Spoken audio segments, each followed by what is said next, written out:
terbagi kepada berapa bagian? Ada dua. Mana maksudnya nak? Mat tabi'i dan mat far'i. Mat tabi'i telah kalian pahami dan tadi juga sudah disebutkan akan huruf-huruf mat tabi'i secara tidak langsung di makharijul huruf. Ya, maka kita akan langsung kepada mat far'i, yakni mat tabi'i itu sendiri.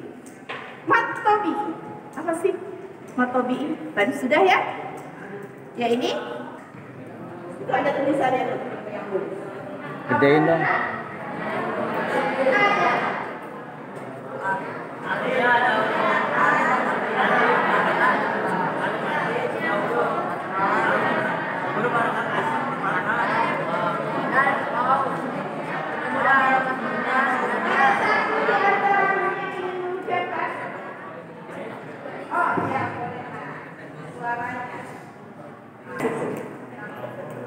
Huruf alif ini akan diikuti oleh huruf yang berharokat fathah. Waw sukun sebelumnya diikuti oleh huruf yang berharokat dhammah. Kemudian ya sukun sebelumnya diikuti oleh huruf yang berharokat kasroh. Panjang bacaannya 1 alif 2 harokat. Contoh, kita kembali lagi yang tadi saja. Ketiga-tiganya ada di situ. Ola fathah diikuti oleh huruf alif. Yaqulu dhammah diikuti oleh waw sukun. Qila kasroh diikuti oleh ya sukun. Ya, sini tidak ada contohnya, tapi insya Allah kalian mampu untuk mencontohkan itu. Ya atau ya?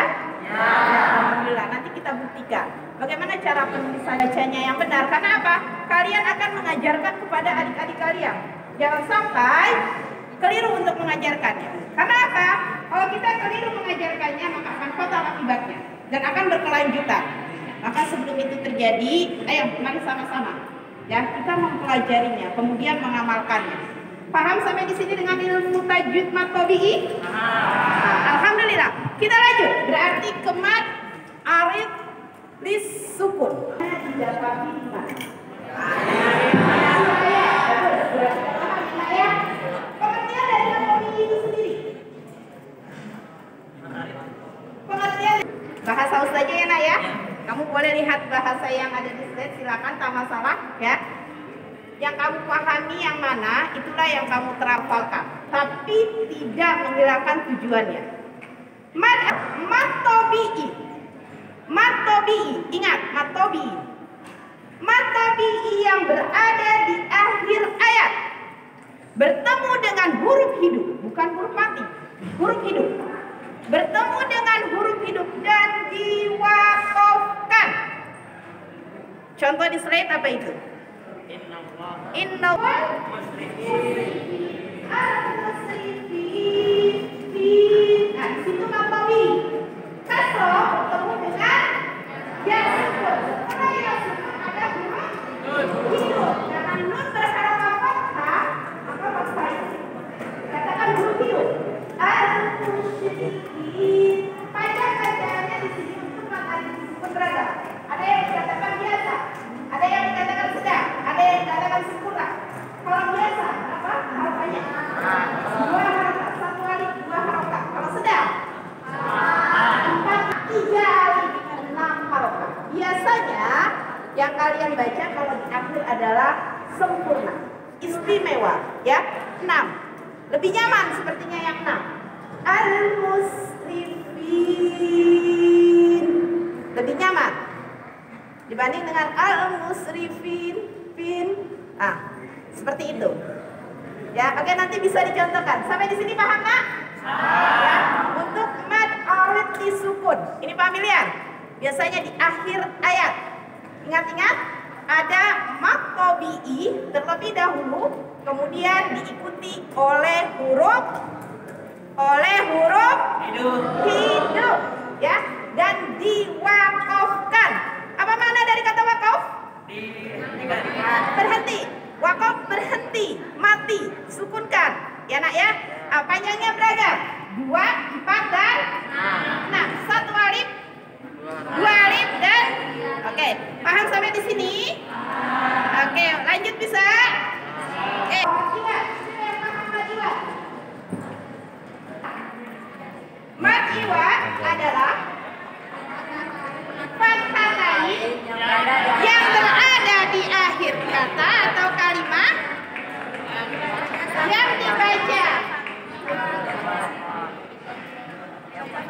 Dibaca fathah. Sempurnakan. Tadi kan udah terputus. Atau di akhir kata menjadi huruf mad.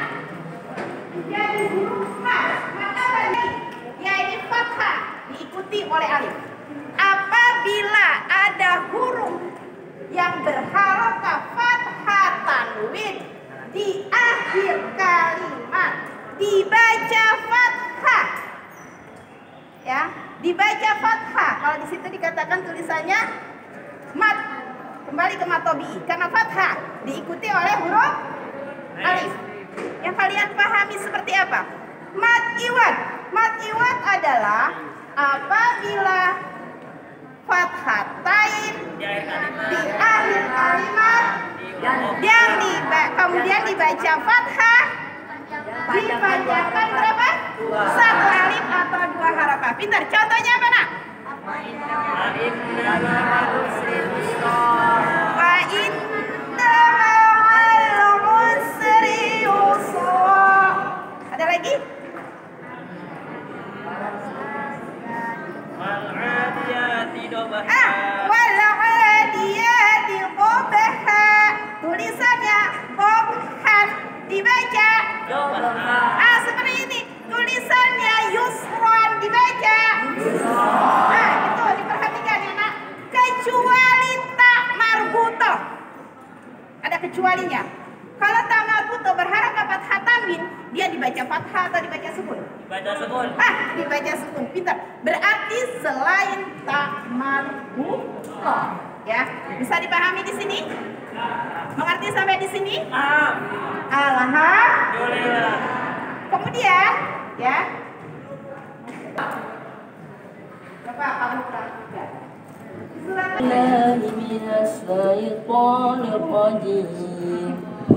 Bismillahirrahmanirrahim.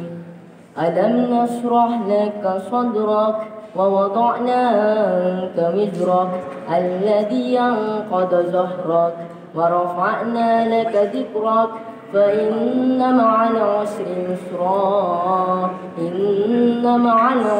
yusra fa idza faragta fansab wa ila rabbika farghab.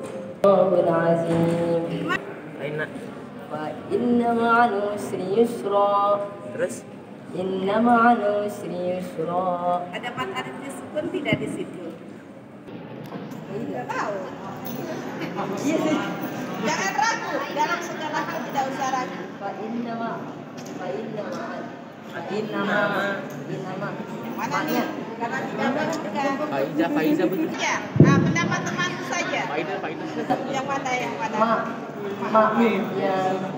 Ya, yang nanti akan kamu sampaikan, yang kalian sampaikan kepada adik-adik kelasmu dengan menggunakan metode kiroati. Alhamdulillah sebelumnya ya di Jakarta Ustazah telah mempelajari untuk metode kiroati ini. Cukup lama untuk mempelajari ini. Perlu waktu 10 bulan. Ya, untuk Ustazah. Mungkin kalau yang sudah lebih mahir lagi tidak perlu 10 bulan. Tapi ada juga yang bertahun-tahun. Ya, Nak ya. Dari kiroati 1 sampai dengan kiroati 6. Berlanjut sebelum masuk ke kiroati 6, dari kiroati 5 dia masuk dulu ke juz 27. Juz 27 baru masuk ke kiroati 6. Setelah itu baru belajar gharib. Ya, setelah belajar gharib baru masuk kepada Al-Qur'an. Jadi ada tahapan-tahapannya. Kalau di sini kita ambil singkat, biar cepat katanya gitu ya. Biar cepat bacaannya. Perhatikan. Untuk qiraati 1. Ini di sini berarti pelatihan untuk grade C dan D. Santri yang belum mengenal huruf atau baru belajar akan membaca Al-Qur'an. Cara membacanya, dia tidak dieja. Tidak, alif fathah, alif kasrah, alif doma, tidak seperti itu. A, I, U, tidak. Ya, Nak ya. Tapi langsung A, I, U. Jika dia terpisah, jeda. Tapi jika dia satu kata langsung a baba. Tidak a baba, salah cara seperti itu. Karena apa? Nanti dia akan berkelanjutan untuk membacanya, keliru. Jadi kuncinya ya dalam membaca Al-Quran ini diperhatikan. Jika bacaan di dalam kalimat Al-Quran itu tidak ada tanda panjangnya, dibaca cepat. Diulangi. Jika kalimat di dalam Al-Quran tersebut tidak ada tanda panjangnya, dibaca cepat. Jika ada tanda panjangnya, dibaca lama. Nah, lamanya ini nanti disesuaikan dengan kaidah ilmu tajwid yang ada. Apakah dia 2 harokah, 2,5 harokah, maaf, 2 alif, 2,5 alif, atau 3 alif. Kalau untuk qiraat 1, ini cepat semua. Belum ada tanda panjang sampai halaman terakhir. Sampai halaman terakhir ini masih huruf-huruf dasar. Ya, dari 1 huruf, 2 huruf, 1 kata, 3 kata. Dari huruf yang masih lepas sampai huruf sambung. Cara mengajarkannya nanti nak di sini, ajarkan dulu pokok bahasan yang ada di buku ini. Di mana pokok bahasannya? Paling atas. Ini jangan dilupakan. Paling atas yang ada garis bawahnya. Itu adalah pokok bahasan setiap lembar buku qiraati. Di sini ada a, ba. A, ba. Ungkapkan dulu a, ba, ba. Kepada santri yang akan nanti kamu ajarkan. Sebelum dia pandai mengungkapkan a dan ba, maka kalian tidak boleh melanjutkan ke lembar berikutnya. Sampai benar-benar dia fasih untuk melafalkan a dan ba. Dan cara membacanya harus betul-betul. Di sini untuk baris pertama, saja boleh buka ini ya. Untuk baris pertama di sini ada 3 kata. Maka kata ini kamu baca cepat. Tapi ada jeda karena dia dianggapnya spasi. A, baba, aba, bukan a, baba, aba, tidak. Itu ada tanda panjang di situ. Maka nanti kalau kalian mengajarkannya dipanjangkan, maka pada suatu hari santri ini membaca Al-Quran, maka dia akan terbiasa memanjangkan yang seharusnya tidak dipanjangkan. Tuh, ya. Jadi dari awal, kalau memang kita mengajarkan, oh sesuai, ini bukan tidak ada tanda panjangnya, maka harus bacanya cepat. Maka insya Allah pada saat dia masuk ke qiraati 3 menuju qiraati 5, maka dia akan baca tertata. Sudah tidak sulit lagi kita mengajarkannya. Paling hanya tinggal pelafalan di makharijul huruf. Tapi panjang pendeknya dia sudah paham, ketukannya sudah mengerti. Kalau memang kita mengajarkannya, melatihnya benar-benar di awal. Ya nak ya. Nah di qiraati 1 inilah dasarnya. Kalau qiraati 1 ini kamu menyampaikannya dengan baik, dengan benar, ya, kemudian dipahami juga, insya Allah untuk berkelanjutannya, bacanya akan baik. Sampai habis nak. Boleh saja contohkan sampai selesai, ya. Biasanya ada ininya, lembar praktiknya. Awalan yang digaris bawahi ini adalah pokok bahasan. Pokok bahasan ini yang harus kalian jabarkan terlebih dahulu kepada santri binaan. A, ba, kemudian baca. Awalan mungkin kita mencontohkan, tapi selanjutnya tidak. Biarkan dia membaca. Jika nanti dia keliru membaca, selesaikan dulu bacaan dia 1 kalimat, baru kita mengungkapkan. Nak, dek, bacaanmu tadi keliru. Yang benar seperti ini. Bisa dipahami? Ya. Jadi jangan dipotong di tengah jalan. Pada saat dia membaca salah, terus kamu tenggal. Tidak. Selesaikan dulu dia membaca 1 kalimat, kemudian selesai dia katakan stop. Tadi yang kamu bacakan keliru. Yang benar seperti ini. Ya, atau kalian memakai kode. Ya, kode dalam artian yang namanya pengajar itu biasanya menggunakan pulpen ya nak ya. Ketuk. Kalau ketuk berarti tandanya dia keliru. Pasti dia akan berhenti. Isyarat. Kalau dia paham itu keliru, pasti dia akan mengulang. Oh iya, saya salah. Berarti saya ulang. Dia ulang, keliru lagi. Kamu ketuk saja. Tidak usah bersuara salah, ketuk saja dengan penamu. Ya, bisa dipahami. Nanti kita praktikkan. A, baba, aba. Ini baris pertama. Tidak a, ba, aba, a. Enggak mainnya gitu. Nah, kalau itu nanti masih mengeja. Kemudian ba, aba, ba. Lanjut. Aba, ba. Udah masuk ke 3 huruf. Biasanya agak sulit nanti. Apalagi ketemu dengan huruf ta, sa. Itu akan sulit. Ya nak ya, untuk halaman kedua atau ketiga. Maka kalau dia belum pandai untuk mengucapkan 3 kata secara bersamaan, nah itu terus diulang sampai nanti dia ketemu kalimat-kalimat Al-Quran yang memang lafalnya agak sulit. Selanjutnya di sini ababa, ba, agak cepat. Lanjut baba, aba. Kemudian di sini ada yang paling bawah ini tetap harus kamu ajarkan karena ini adalah huruf dasar hijaiyah. Sehingga selain dia paham membaca huruf hijaiyah dengan harokah yang sudah disediakan tanpa mengeja, maka dia juga akan mengerti cara membaca huruf dasarnya seperti apa. Di sini ada satu kalimat, satu nafas. Tidak alif, ba, ta, sa, tidak begitu. Tapi langsung alif, ba, ta, sa, cepat, tetap cepat. Paham?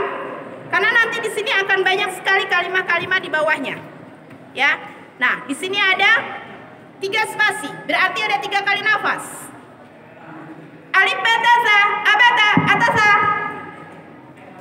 Ya, untuk yang pembelajaran di bawahnya.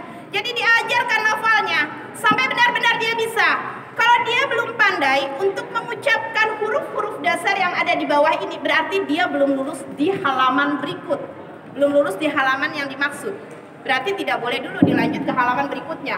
Menurut kamu, oh saja, dia sudah bisa, sudah benar bacaannya. Tapi dalam pelafalannya masih kurang, masih tetap. Sehingga benar-benar dia bisa. Sehingga setelah dilanjut, kalian tidak kerepotan. Karena banyak pengalaman ya nak ya, di Abu Bakar kemarin. Santri ini sudah masuk kepada jilid 4 atau jilid 5. Tapi cara membacanya belum benar. Itu. Yang pendek dipanjangkan. Terbalik yang panjang dipendekkan. Seperti itu. Karena apa? Di buku satunya belum sempurna.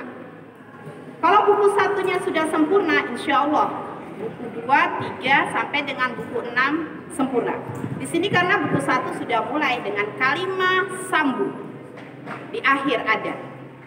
Ini pun dibacanya 1 kalimat 1 nafas. Tidak dakhala wa kharaja. Tidak lulus kalau begitu. Tapi bacanya dakhala wa kharaja hakama wa adala. Jadi mereka sudah cepat. Karena apa? Di lembar-lembar awal mereka sudah paham. Oh bacanya seperti ini. Oh hurufnya begini bunyinya. Maka di akhir kalimat, di akhir halaman ini, ya, ini bacanya harus lancar dia. Karena dia akan menuju ke buku Qiraati 2. Pada saat dia akan menuju buku Qiraati 2, ini harus ada pengetesan.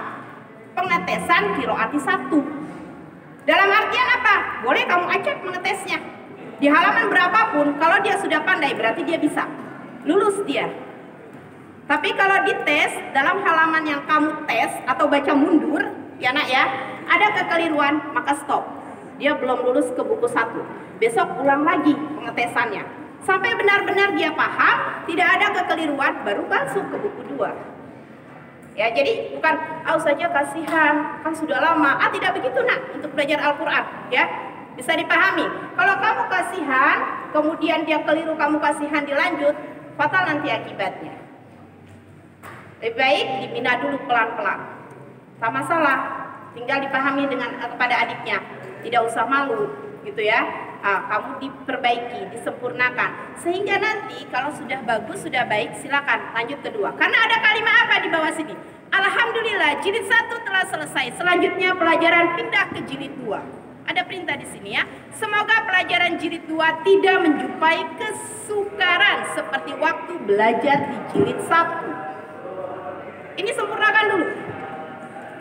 Dakhala wa kharaja, hakama wa adala, jalasa wa sakata, ada tersendat membacanya dalam satu kalimat ini. Karena apa? Sudah kenal huruf. Karena apa? Sudah bisa membacanya dengan baik dan benar. Sehingga pada saat dia masuk ke jilid 2, kesulitannya insya Allah ringan. Karena jilid 2 nanti sudah masuk tanda panjang. Kalau ini kan tidak, masih lurus-lurus saja. Tapi sudah mulai menyambung.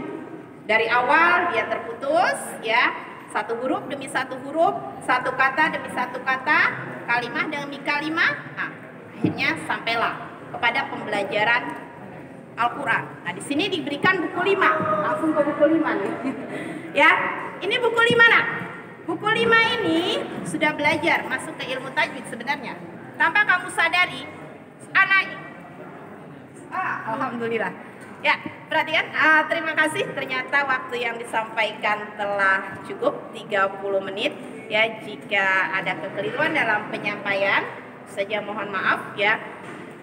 Untuk kalian semua, akhiran apa paham apa yang saya sampaikan? Paham. Alhamdulillah. Jika nanti ingin bertanya silakan, tak masalah. Jika bertanya kepada teman sebayamu yang lebih mengerti silakan ya, atau bertanya kepada ibu juga silakan. Bisa dipahami ya? Oke, alhamdulillah. Jika demikian saja sempurnakan dan akhiri dengan hadza wallahu yar'ana wa yafatna walhamdulillahi rabbil alamin. Wassalamualaikum. Merdeka. Wabarakatuh. Merdeka. Hasbiyallahu alaihi tawakkaltu wa rabbul arsyil azim. Asyhadu an la ilaha illallah wa asyhadu anna Muhammadan abduhu wa rasuluh alladzi la nabiyya ba'da. Yang saya hormati Mudabir pembina dari Menteri Kementerian atau Okmas bagian peribadatan, dan yang saya banggakan pula dari Kementerian Peribadatan Dharma Bakti 17, Dharma Bakti Defender ya. Kemudian kepada panitia saya ucapkan terima kasih telah mengundang saya dan berhasil membawa Ustazah Wai ke sini, sementara Ustazah sedang melaksanakan tugas lain yang dibawa kepemimpinan Mudabiroh Asrama Al Mustafa. Tepuk tangan untuk panitia.